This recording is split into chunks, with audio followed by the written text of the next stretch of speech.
Hello, hello.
All right, so we just heard the song Perfect. Do you like this version better or other version better?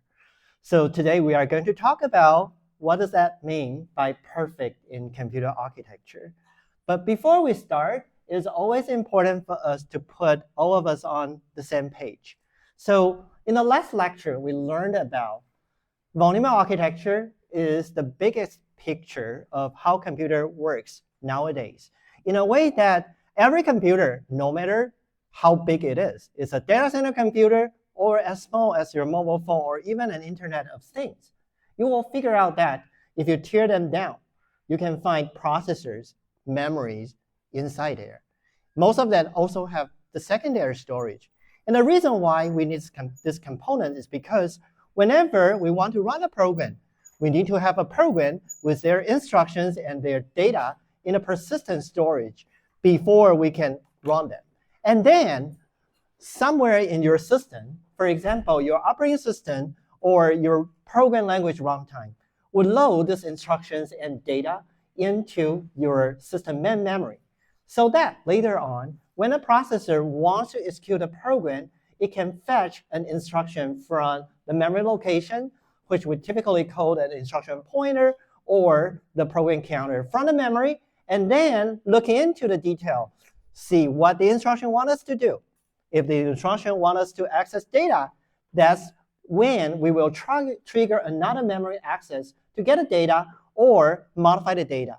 And then once we're done with what the instruction want the processor to do, we can advance to the next instruction or some other instruction based on the control flow of the instruction. So that's a volume architecture.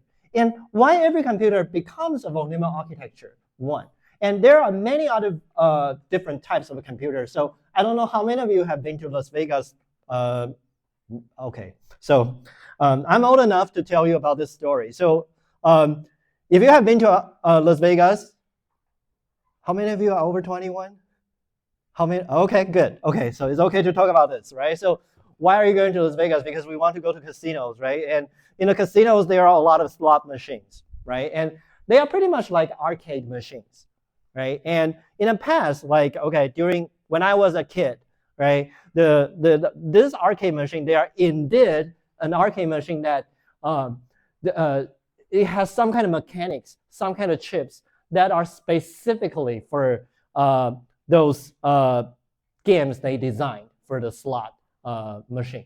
So if you want to have a new content for the slot machine, you have to throw the old one and put a new one. Or you need to have a mechanics to go inside and change the scroller of the screen so that they have different flavors of background for those numbers or stuff in the slot machine.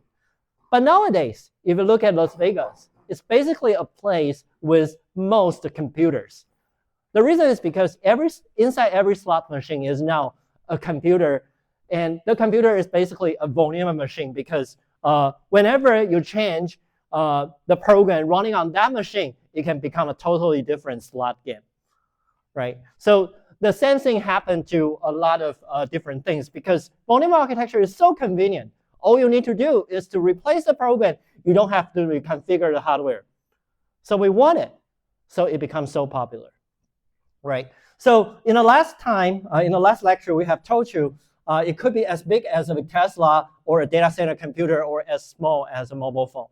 And for those machines, another beauty that we love as a software programmer is that we no longer need to know what the real hardware wants to execute.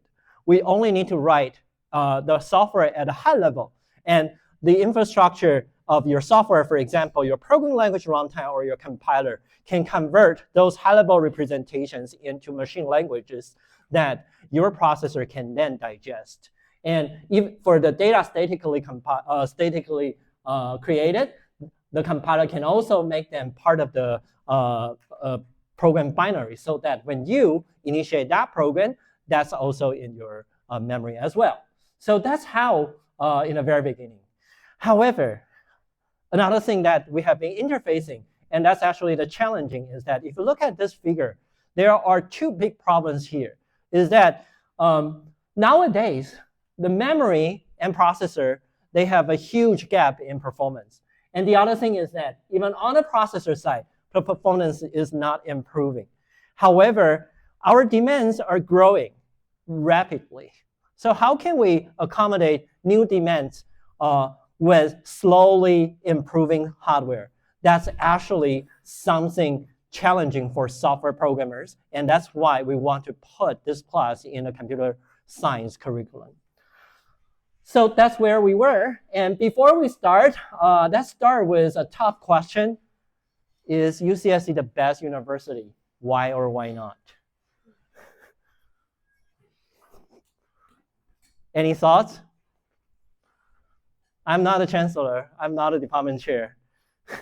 So you can be honest. What do you guys think? Is UC San Diego the best school? No. No? Why not? There's schools that are higher rated, I think, in every major. Okay, higher rated. So what do you mean by higher rated? I mean, like, on metrics from, like, different college view sites and also, like... Okay, college review sites. Graduation and things like that. Okay. What other thoughts do you have? So some rankings saying that, some rankings suggested that UC San Diego is not the best. What else? What else do you have in mind? I mean, I don't really believe in all that, like... You don't believe those? Stuff. I think UCSD is the best in the things that it is good at. Every place has its own strengths and weaknesses, right? So, you know, certain faculties here are the best, you know? And I don't know, I don't really buy into, like, who is, especially if you're doing, like, a PhD or something, like, you know, what is the top rank or what is whatever. That's not the most important thing. Okay. So, you know, it's very interesting, right? So when we talk about performance of computers or when we talk about stuff, we always want to say which is better, right? And tell you a little bit of a story. Like originally, before I came to the States, I thought comparison among kids are only a thing for Asian family. Then there were ones, how many of you have global entry? Or like TSA pre-check? Okay, so to pass that, to qualify for that, you have to go through an interview.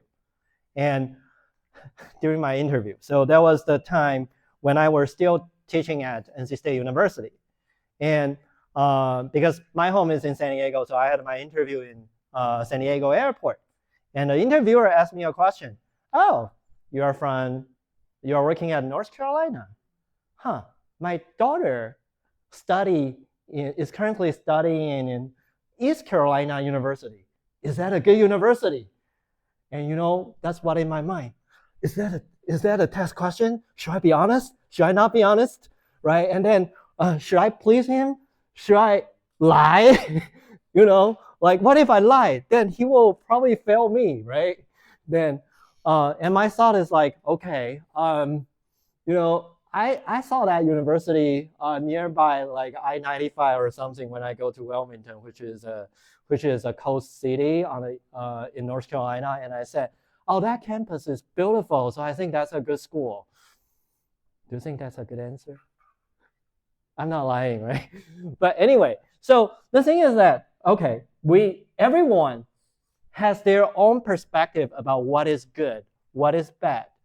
So before we talk about performance today, one thing we really have to define is that what's the definition of performance in computer architecture? And then we talk about how can we quantitatively evaluate that performance. And what's your name, by the way? Oh, Porrick. Porrick. Or Kai is my nickname. Okay. Yeah. So as you said, right, people see good things in different ways. There are also other matrices that we might want to care about in computer architecture. So those are the topics that we are going to cover today. But back to the question, right? So if you look at like US News ranking, UC San Diego is definitely not the best, right? If you look at some of you saying that UCSC is good at a certain subject, and as we are computer scientists, so we take a look about computer science, okay, that's MIT, right? No one will argue for that. But there is also a ranking saying that UC San Diego is the best. Do you guys believe that? Okay, some of you do, some of you don't, right? And like, okay, UCR, like, I know what you guys are thinking, right? I'm also thinking about that when I look at this news. Is that okay? You can still find a rank saying that like even UC Riverside has a #1, right? So as I said, there are different ways of evaluating performance. So it's really important that we have to put all of us on the same page regarding in what context are we talking about the performance of your program. So now let's start talking about what does that really mean by better performance. And as I mentioned last time, this class is going to be conducted in a teaching method called peer instruction. So we are going to start our first peer instruction question. But now, before we start that question, pay attention to the following demo.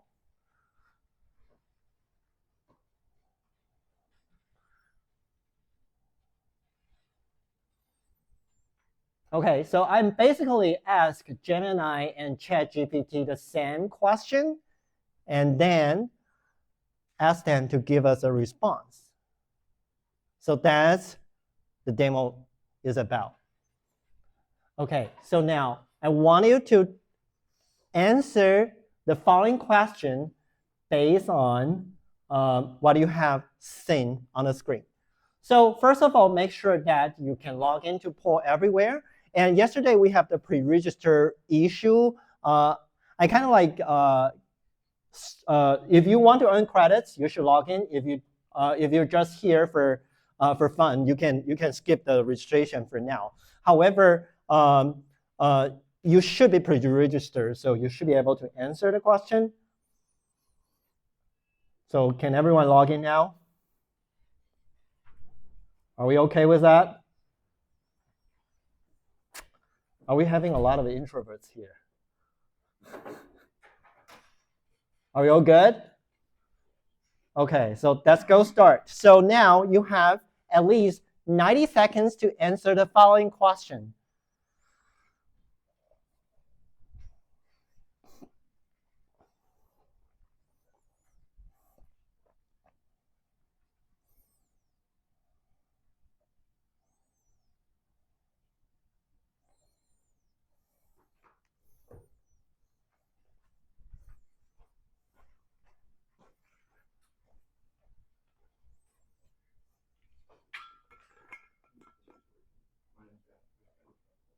Yes? What? Yeah. So you should skip your, well, you can do this, right? And then use your, yeah. Error connecting to your Google account. You should use your UC San Diego account. I'm trying to, yeah. But it's Are you okay? Yeah, you're okay now, right? So scan the QR code. Yeah, scan the QR code. It says log in. Yeah, log in.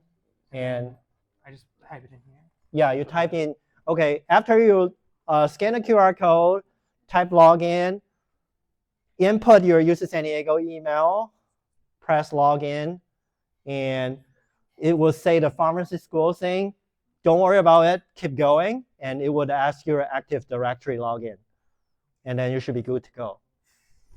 I can't seem to log in. It says login with. Yeah, just go with that. With this? Yeah. And that's, here we go, right? Don't worry. It's something that the pharmacy school pay for us.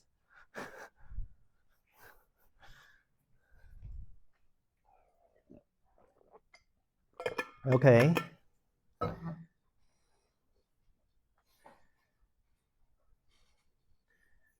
Okay, I see 30 of you answered. So I would.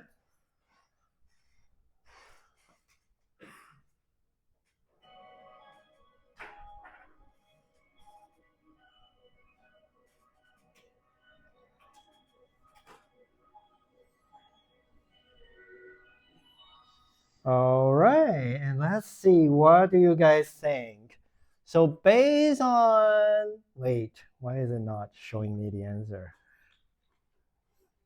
Hello? Wait, is it on the other one? No, okay. Wait. All right, so definitely the system is kind of buggy.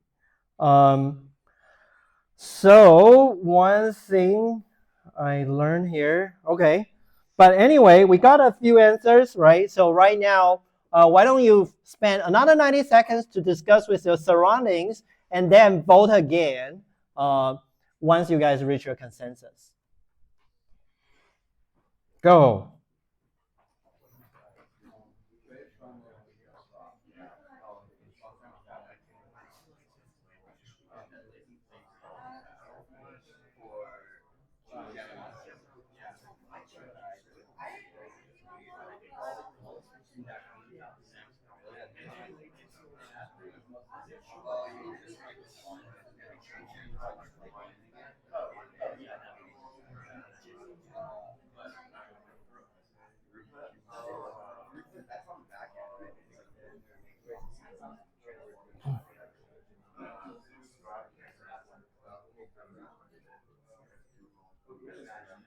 Well, the response time is like it's how because you know how they say tokens.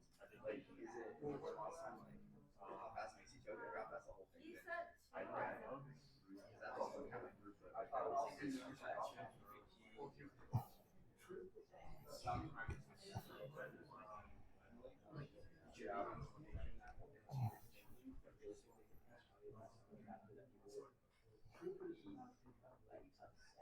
Interesting. Yeah, you know what? They do that for 4.0, which is 3.5. They always get 3.5 is super fast. But 4.0, they also think yeah. Psychologically makes it affect the computers. Okay, don't forget to vote again once you guys have a consensus.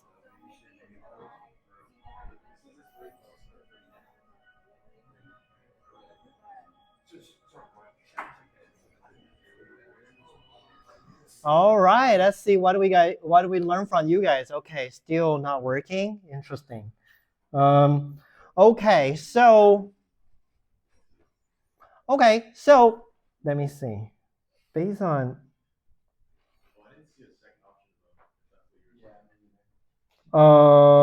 interesting, because I think the software is getting slow here. Okay, we can try again. Are you guys okay to try the vote now? Okay. 15 seconds.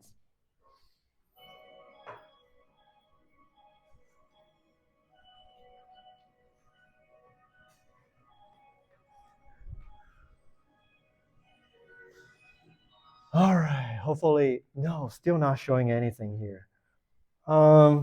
That's odd. So, but on my end, I do see 25 of you responded, and it give me, let me see, why is it so slow here? You know, to this part, I don't believe UC San Diego is the best because the internet is so slow. So 32% of you think it's C, 36% of you think it's D. That's what we got.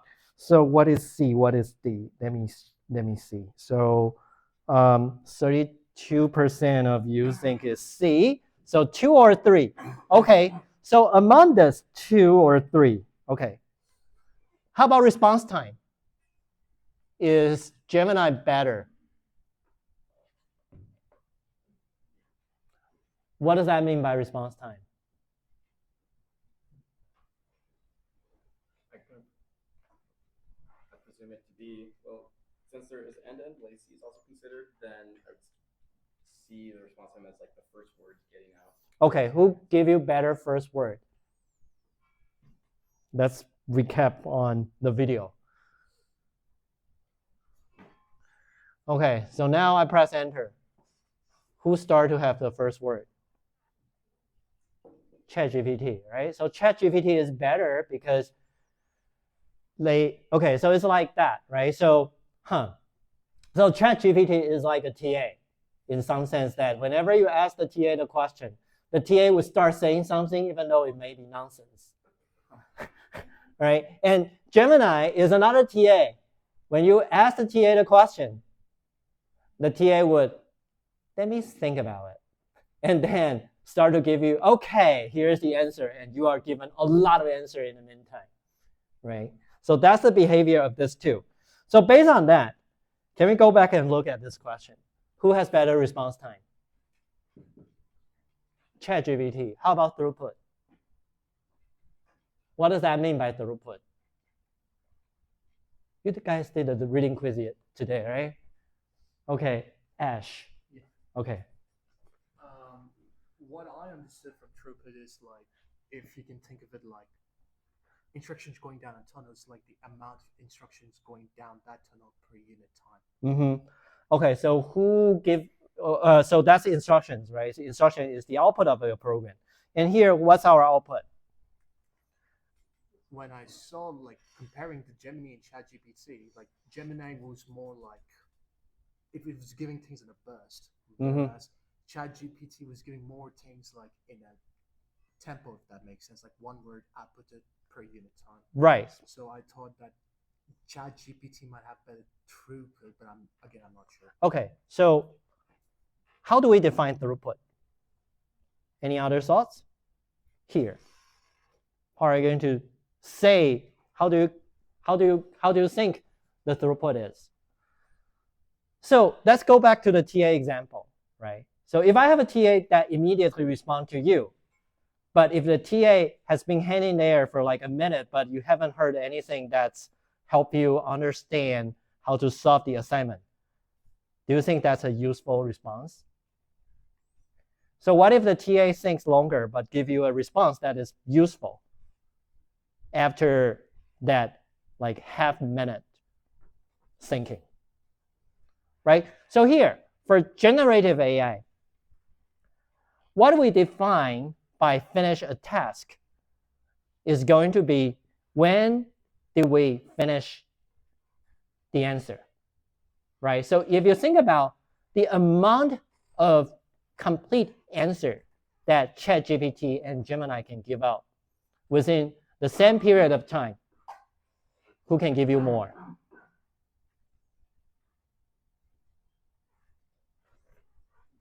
Gemini can give you better, more answers within the same amount of time, right? So that's why it has better throughput.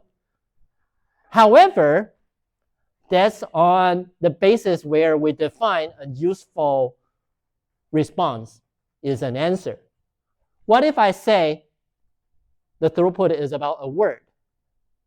Well, for this case, ChatGPT still wins. Gemini still wins, right? Because within the same period of time, Gemini give you more words. However, ChatGPT is slowly like emulating human beings typing on the screen. Agree with that? So throughput-wise, no matter you look at in a word granularity, sentence granularity, or answers granularity, Gemini is winning by all means. How about end-to-end latency?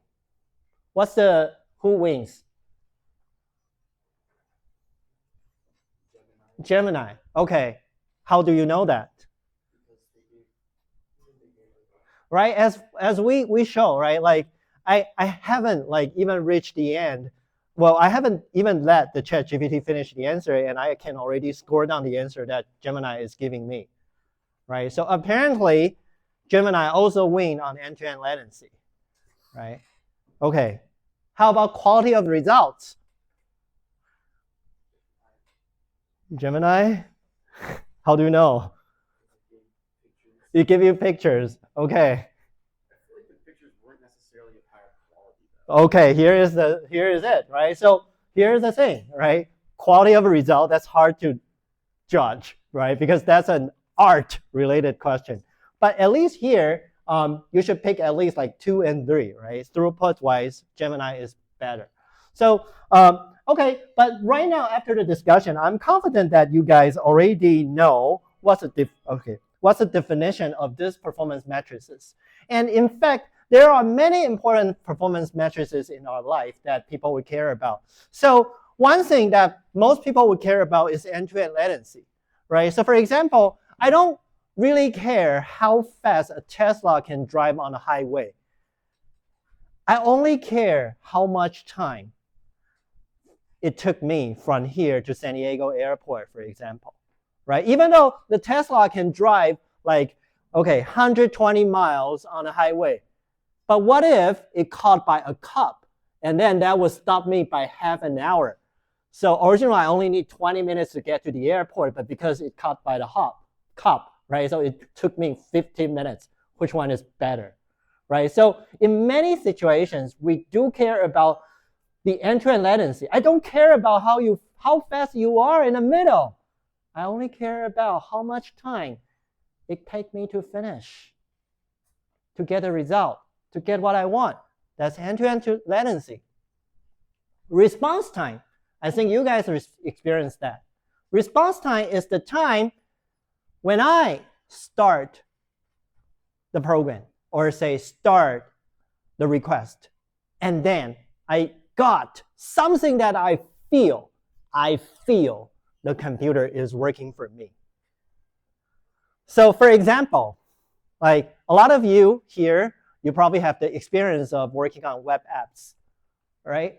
So one thing, one trick that a lot of people would give the user better experience in a way that we want that user feel like we are dealing with your request is what?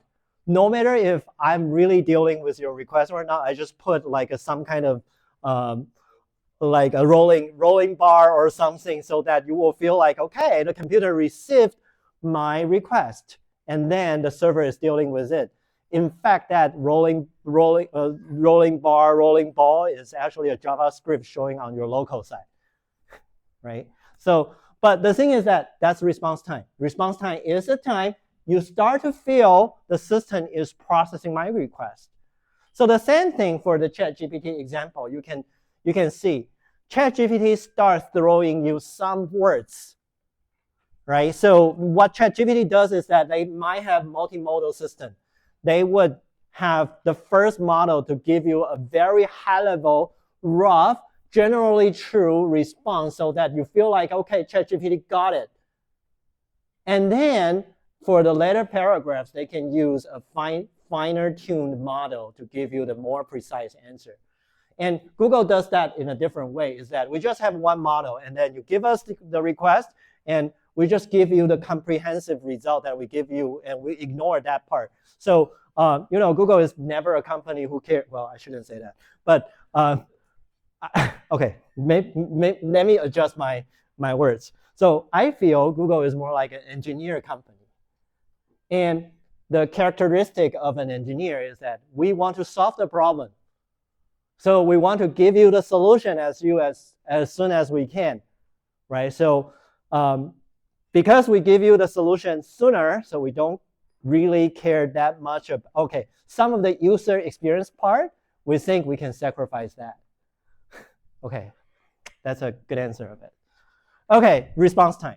Throughput and bandwidth is the average amount of work or data the program and system can deliver within the execution time, within a period of time, right? So for example, how many bytes of data can you carry within a second? How many frames per second can the game delivered to you? Can a graphics card deliver to you? How many answers per second can this generative AI give you? So those are throughput metrics. Energy consumption, that's also another one that people care about, because the more energy you consume, the more electricity bill that you have to pay for. Cost of operation. The amount of money necessary to finish an operation, you don't care about this that much unless you are working on the cloud, right? So for example, the more API calls that you have to make, and every API call would cost money, right? So that's one kind of cost of operation. And on the software side, on the hardware side, if I'm running a data center, how much electricity, how much power, how much capital cost I have to provide to sustain this service would be the cost of operation. Quality of result, that's actually very hard to judge because some people feel, okay, figures, they are not necessary. Some people would love figures, right? So that's another one, and that's an art level thing. And power consumption, how much heat being generated by the circuit at a time. However, if you look at this performance metrics, and if you dive down into how they are calculated, there's one thing in common, is that end-to-end latency is about time. Response, time. Throughput within a certain period of time. Energy consumption, power during the execution, time. Cost of operation, the amount of money that you have to spend within a given period of time. What does that mean? Everything is about time. And a philosophical thing that I can tell you is that recently I start to feel time is probably the most precious resource in your life. I can make more money, but I may not be able to make more time for myself, right? So time is really important in all aspects, right? If I can spend less time waiting on my computer, I can spend more time to do other things. So what does perfect mean? So the most fundamental performance metrics that we care about is actually the latency, the time, the end-to-end latency. So let's start with the most important metrics and how we evaluate them. So through the reading quiz, through the reading material, I think you should be able to try this question. So go ahead and use your materials, your tools to give me an answer. And this is an individual one.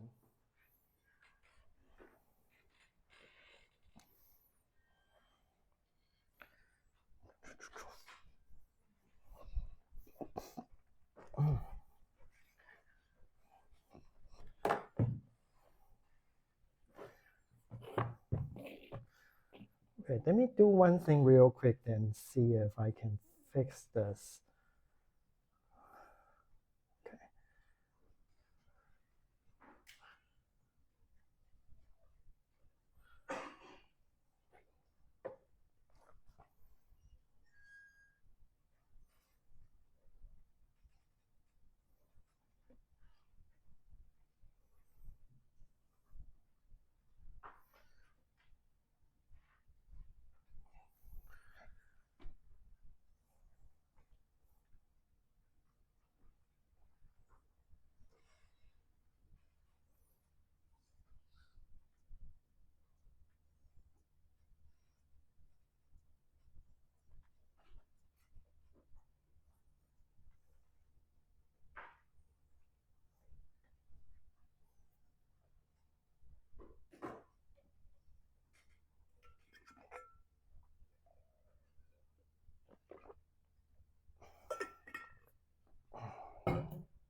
All right, let's see if this time I get the animation. Okay, it works this time. So sometimes quit and restart would help. Okay, so looks like 62% of you think the answer is B. But sometimes majority is not right. Otherwise, the country won't like this, right? Do you agree? So now, why don't you spend another 90 seconds to discuss with your friends around and see if you are coherent with each other, and maybe the minority get it right. Go.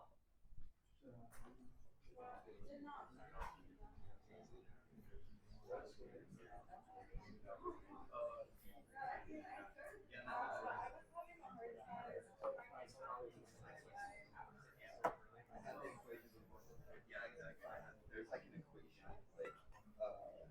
equation, like the way you do it. Yeah, it's like the way you do it is like you take stuff and say you have different construction types and different architectures. Yeah, I forgot.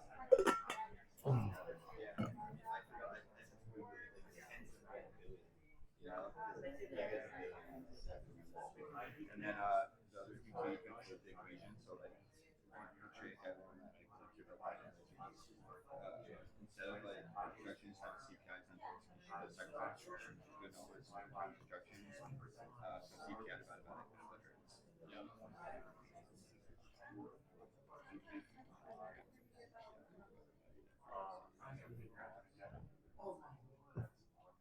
usually it's like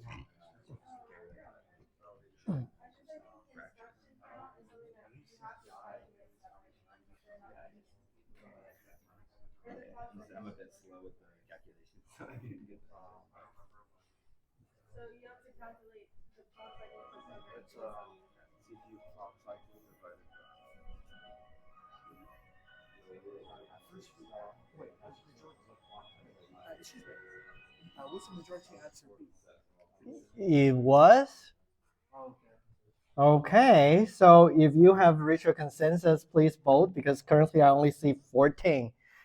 And, after group discussion, it still counts, okay?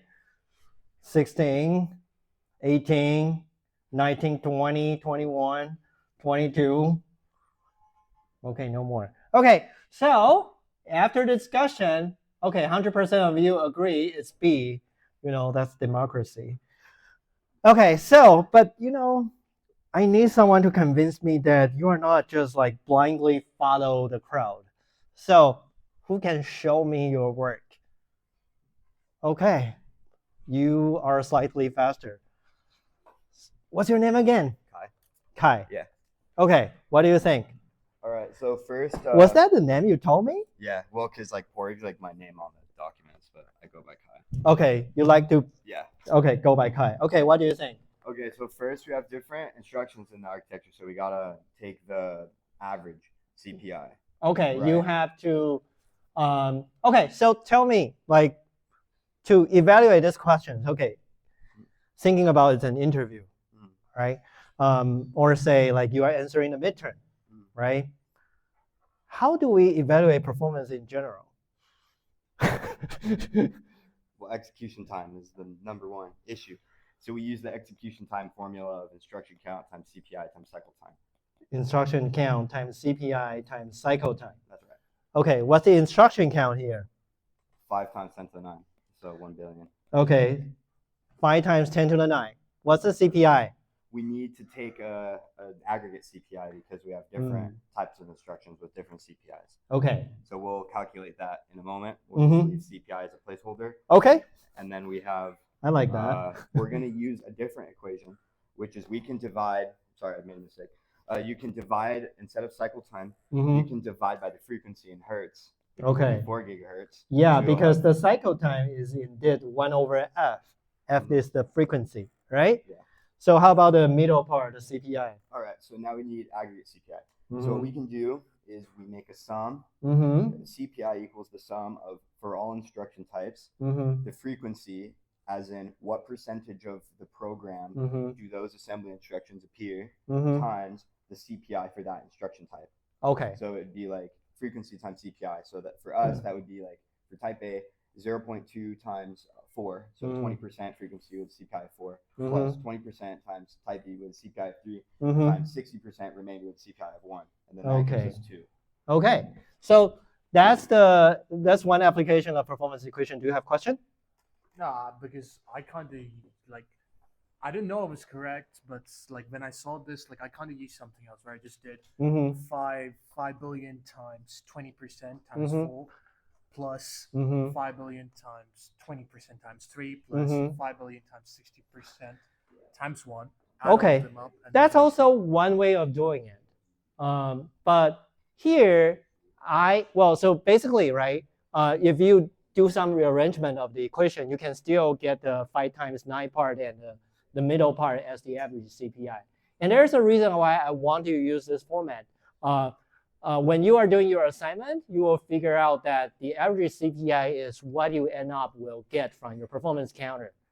So that's why this was better aligned with the measurement on your processor. But the other way, like how many instructions belongs to type A and how many cycles each spin, that's actually also another way of calculating it. But here, I'm just for clarity. Okay, so, but now, why is performance equation look like this? Can someone give me, how do we come up with the performance equation? Because I read it from the book. Because I memorized it. But I don't like that. What's your name? Alex. Alex? So what do you think? So you're just calculating the total number of instructions executed and divided by how many instructions you can do. Yeah, but my question would be why this is the right way of doing it. You're calculating for an efficiency, and you're just finding how long it would take for it to do a certain amount of work.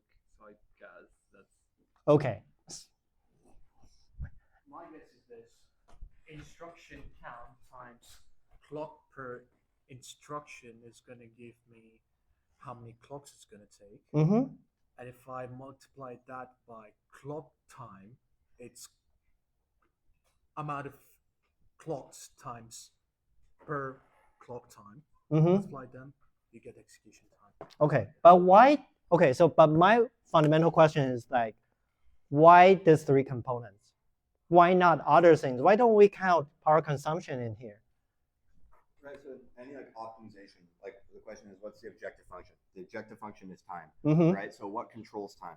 The only thing in the data path of the computer that's going to affect the time is how long is it going to take for the assembly instructions to run, right? So these are the minimum factors required to figure out, okay, for a program that we load in for memory, how long is it actually going to take to run all the instructions? All the other stuff is not. Okay, but why is that? So the main thing is because we are running the program on a von Neumann computer, right? So if you think about the nature of von Neumann computer, as you said, we are executing instructions on a program. So how many instructions that we need to execute? And how much time each instruction has to take? And because the hardware circuits are controlled by clock, so that's why we need a cycle time in there, right? So instruction count means how many instruction instances that we have to execute for a program. And how long is it take to execute each instance is defined by the cycles per instruction and how many seconds per cycle, which is your cycle time. That's why performance equation looks like this. That's why instruction count times CPI times cycle time.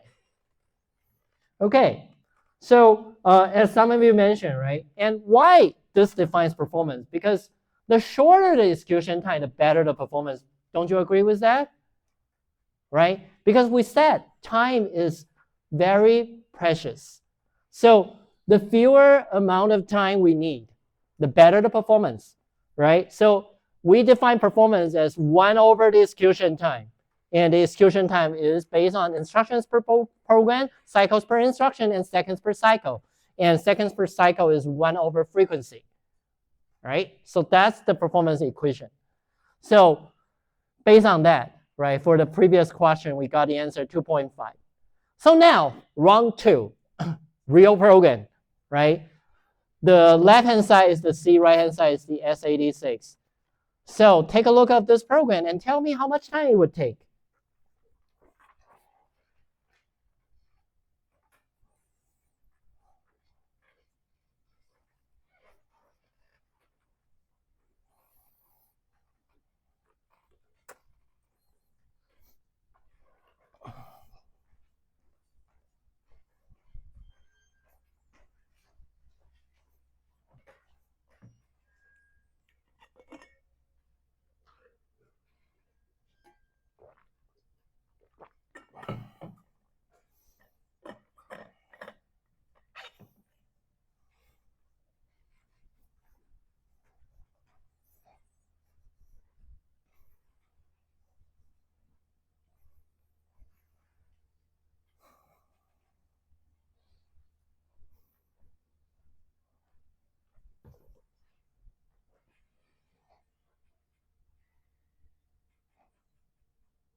All right, so let's see, what do we get after the individual thoughts? Okay, why this is not working still? Let me see. Can I see something here? Okay, never mind. So right now, why don't we have a group discussion and synchronize the answer again in 90 seconds? Go!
Sometimes we would just do that frequency divide again.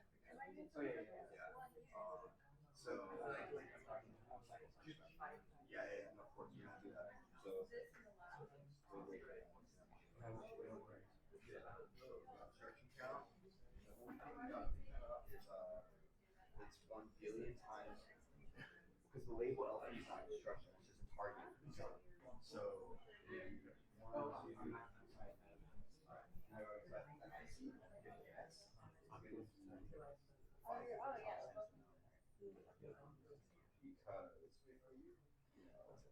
five instructions per iteration. Because they're all under the label, so we don't have any setup, right? Yeah, so we can go like 5 billion or whatever, and then divide it by efficiency. So it's gonna be 5 times 10 to the 9. We're gonna take enough time to do that. Assume we've done it, and then All right, let's take a look what's after discussion. So, interesting. Why is it still not showing up correctly here? Sometimes, do I really have to do that? Does it work? See, so sometimes quit and go in would help. So 59% of you agree is C. What is C? 2.5 seconds. Okay, so how do you get 2.5 seconds again?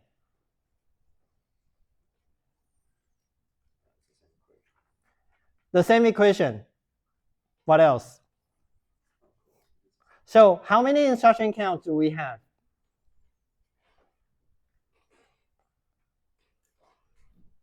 What's your name? Jester? Okay.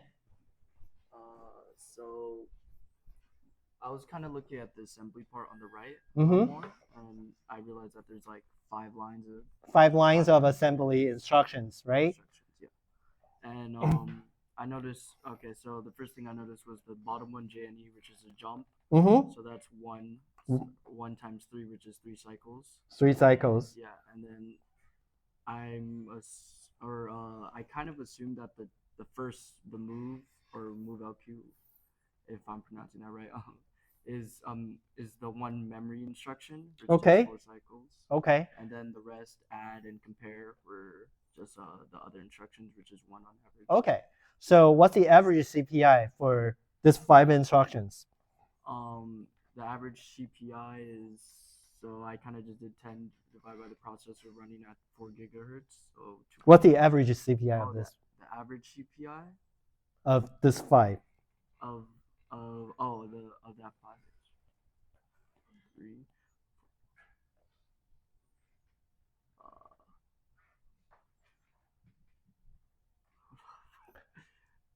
I'm stuck. Okay, if I only have this 5 instructions, then how much cycles it would take? How many cycles would it take? In total, 4 times 10. Okay, so I need 10 cycles for this 5 instructions, right? So what's the average CPI? 2, right? So the average CPI is 2. How many this 5 instructions do I have to execute?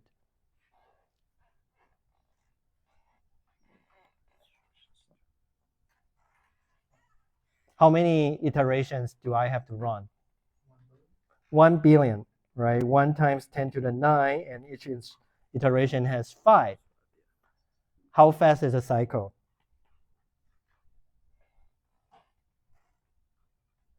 Do you want to say something?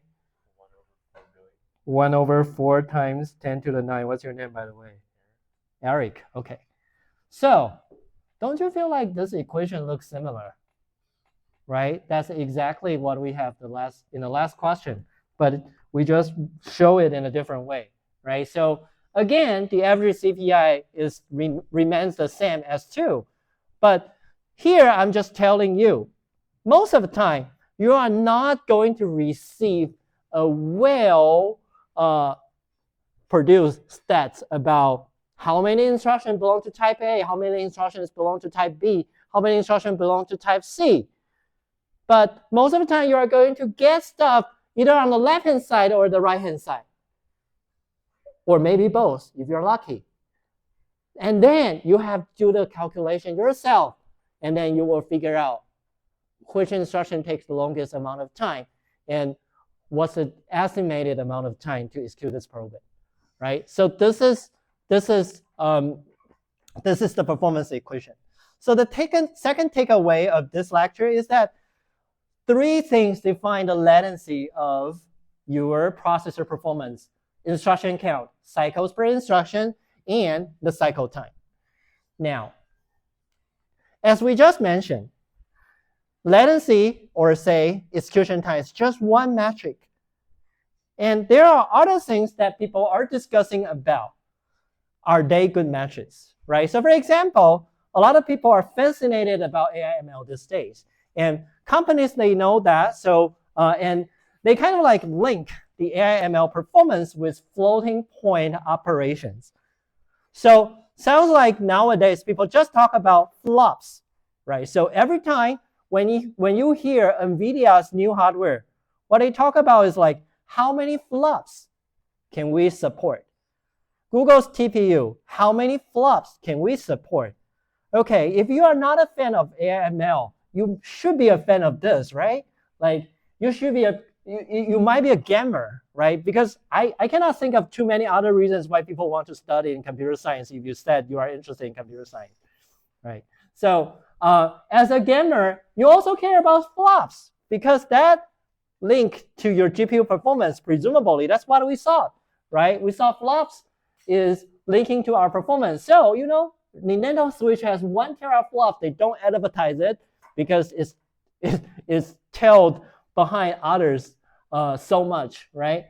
PS5 has 10.28 T-flops. Xbox has 12 T-flops.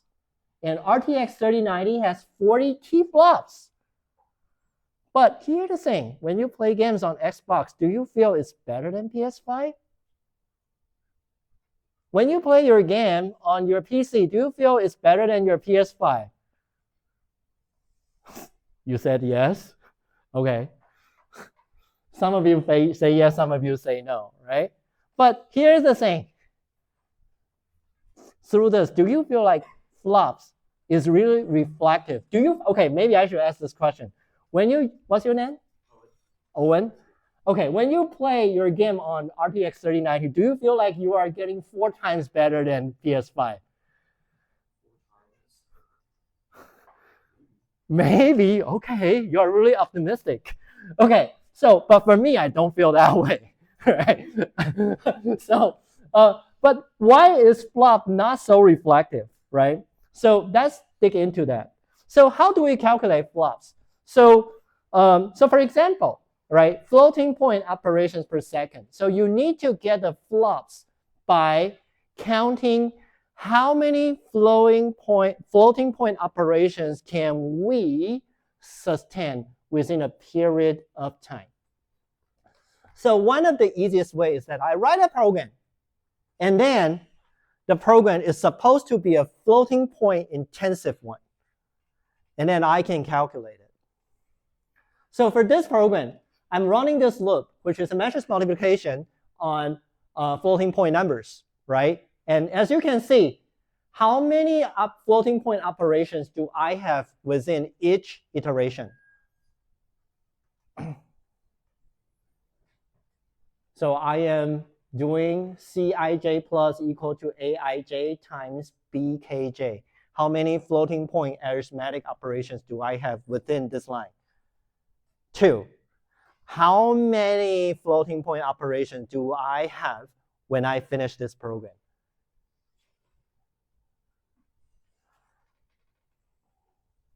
Are you talking about the total? Yeah. Is it 2 times array size cube? Okay, it's 2 times ijk, right? Do you agree with that? Right, or array cubic, right? So this is the total number of floating point operations I have. So if I want to calculate the floating point operations, so for example, if I give you the size 2k, right, I get 2 to the 34 floating point operations in total. Isn't that a lot? Isn't that a lot? Right? That's a lot, right? So that's a good enough number. So if I want to calculate the floating point operation per second, right? How do I do? Is that, okay, I can perform a total of how many, so how much time I need to perform this 2 to the 34 operations would give me the measurement of floating point operation per second. Do you agree? Right? The equation here, floating point operations equal to the total number of floating point operations divided by the execution time will give me that. Right? So based on that measurement, do you mind to answer the following question for me?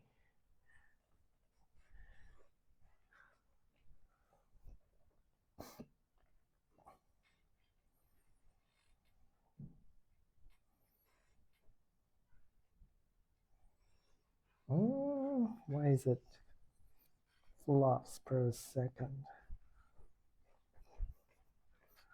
Flops. Let's not jump into that.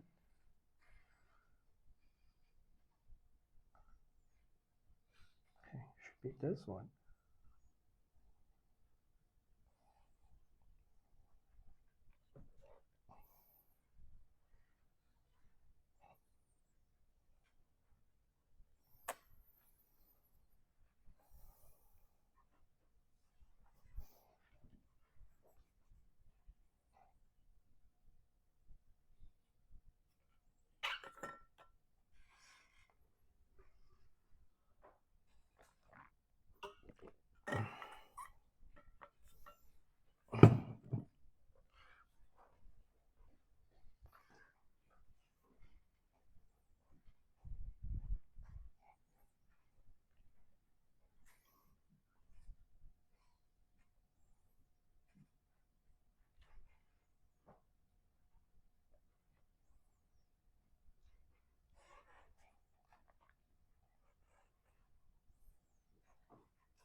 All right, let's see. What do you guys have in mind?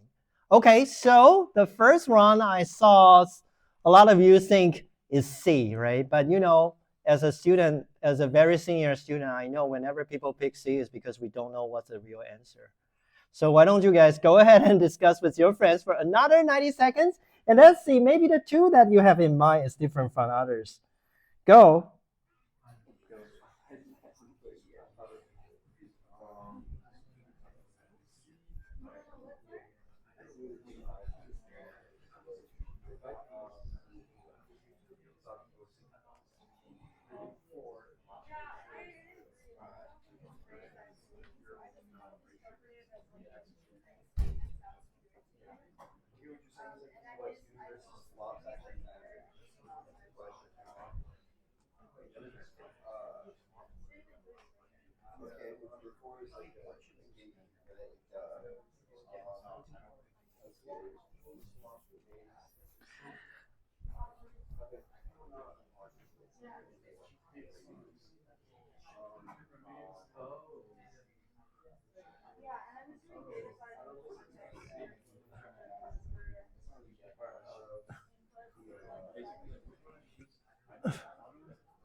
Okay, let's see. Okay, after discussion, more of you think the answer is C.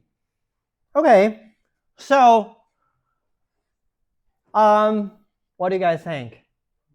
What are the two that you have in mind that should be true? How many of you agree on the same GPU with different data size, the flops remains the same? Okay, some of you are good with that. Remains the same if we change the data type. Okay, so some of you agree with that. If we change the algorithm implementation, it remains the same. Agree with that? So you agree with everything, almost. How about the last thing? The execution time is reflected by the ratio of flops. So basically, then why you only pick C, not E? Because it sounds like you think everything is right. I thought that number one may be wrong. I could be wrong, but my logic is this: if FLOP has a formula, the formula is equal to 2 to the power of 34 over the execution time. Wouldn't, if you change the data size, the execution time might differ? Okay, so so maybe I should make this clear, right? It's the total number of floating point operation divided by the execution time. Okay, so let me show you this. So first of all, let me give you the demo. Well, so one thing that I like to do is that every lecture we are going to have a demo, right? So here I'm running this demo on my lovely Intel 13th generation processor. No matter you heard how many news about how bad it is, but I love it.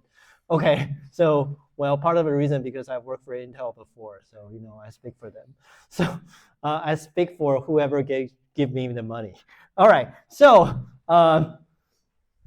here I have a program, and the program is indeed the matrix multiplication program that I show you. Right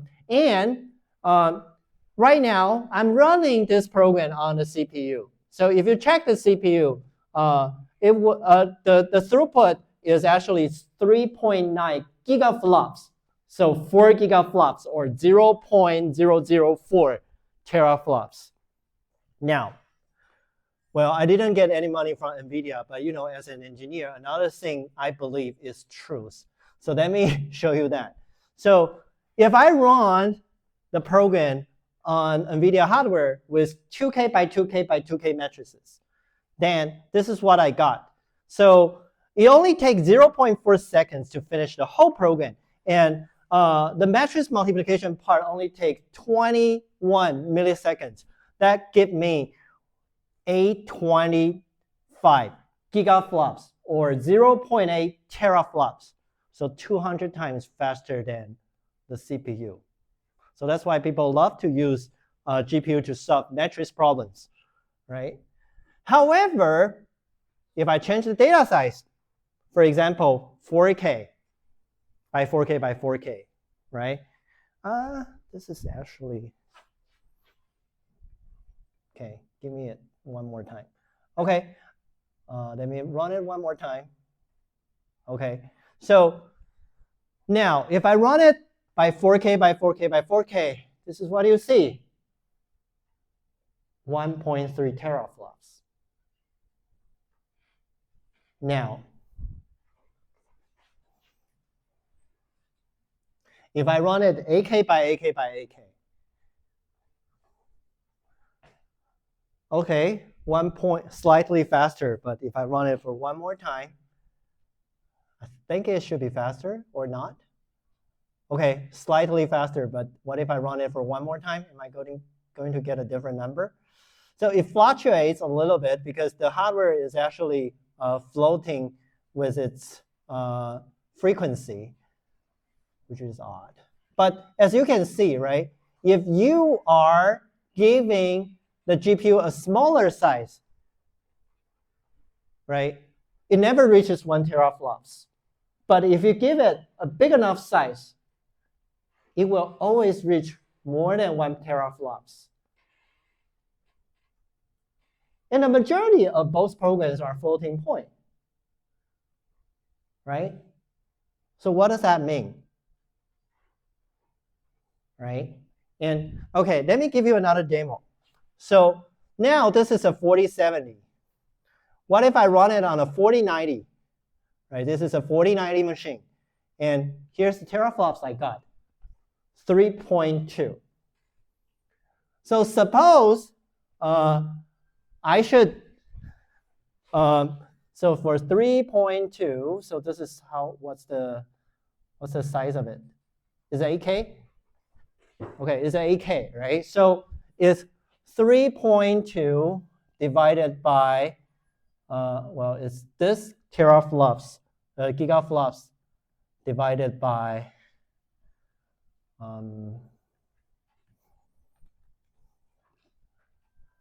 this. So the gigaflops of 4090 versus 4070 is pretty significant, right? It's 2.35. But if you check the total amount of time to finish the program, the original one with 4070 is this. And the time for 4090 is actually this, right? So if you check the time,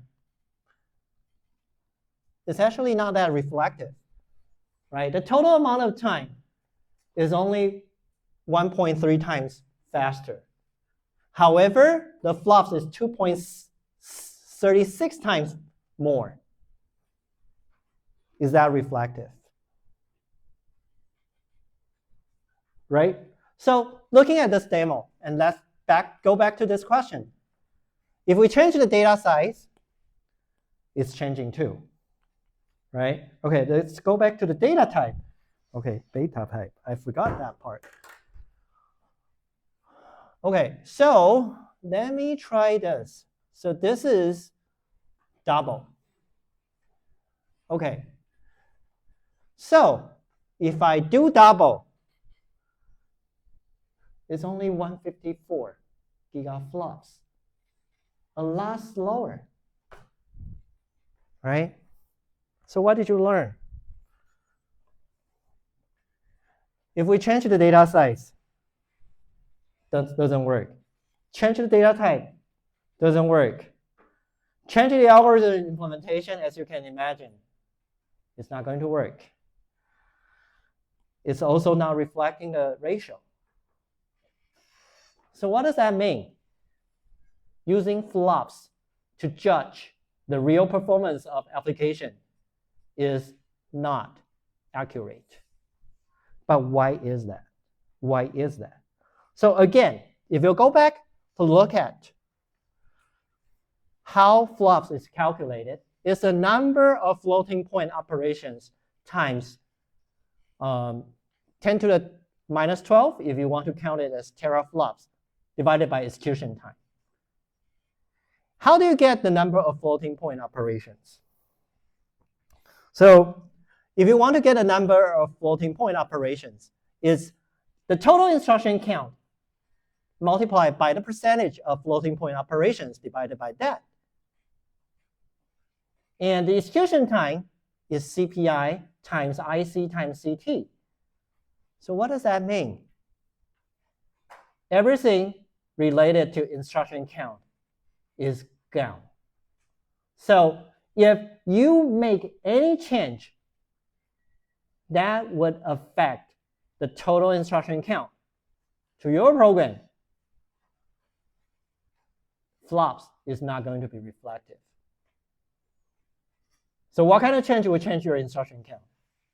So for example, if I change the data size, the dynamic instruction count will change, right? Because I need to run more instructions. So that's going to be different.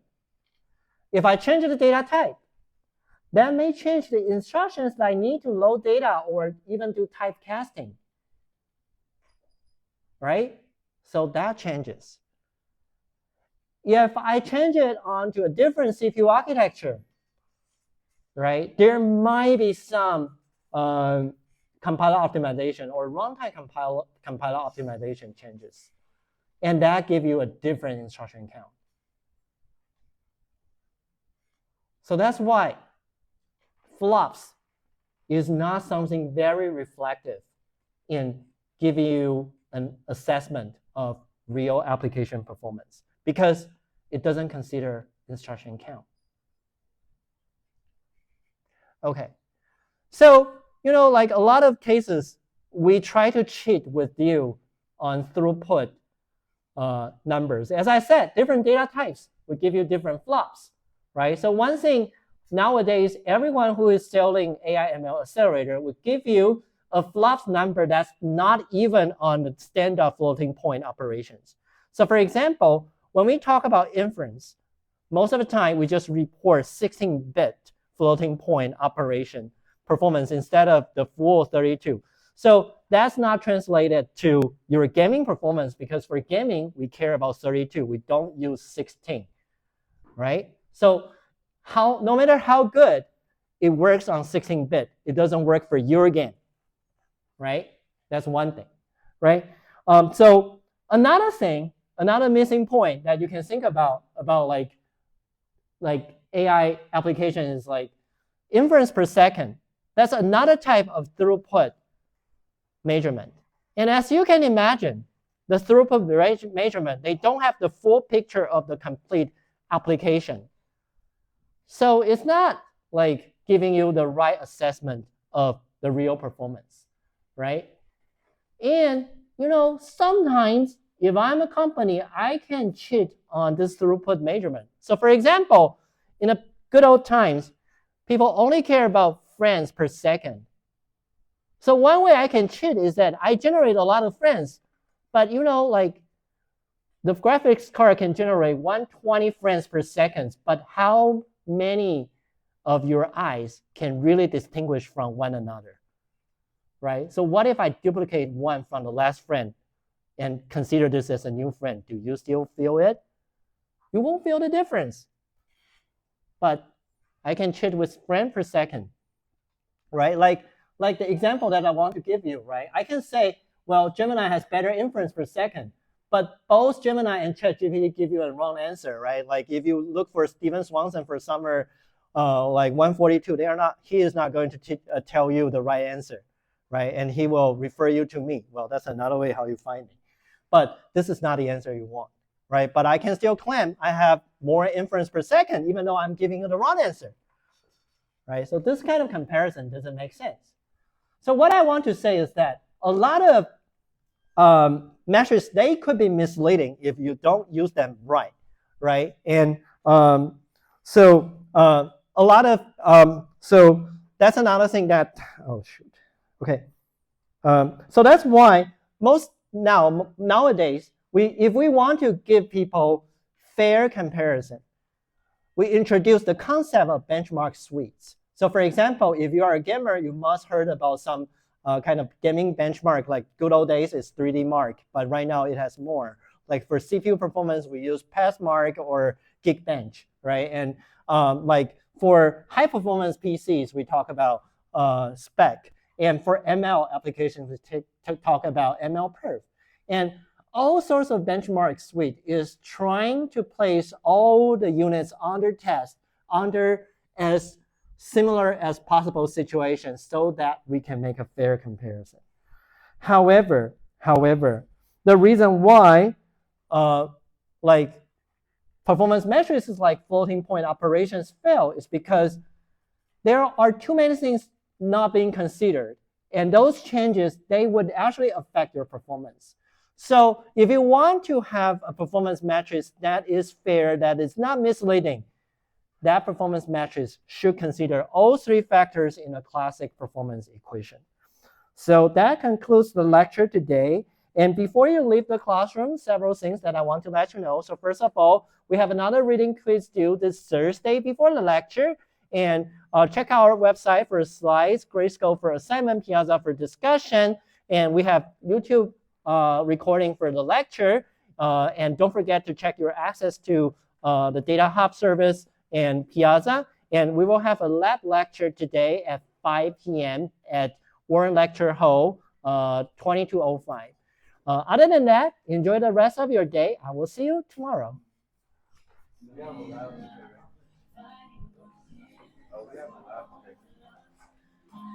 Okay, so there is a lab schedule at 4, but I won't be there. Oh. Yeah. So it'll be just TA? It will be. There will be TA hours, I believe. Oh, TA hours. Yeah. Nothing for the 4 p.m. class? Nothing for the 4 p.m. because it's a lab. So what do we do normally for that? So for that time, you can consult your TA or working on your lab, and I will be there for 5. Okay. So like normally, will there be anyone there? I guess no, Okay. because So it's they like office hours. schedule office hours.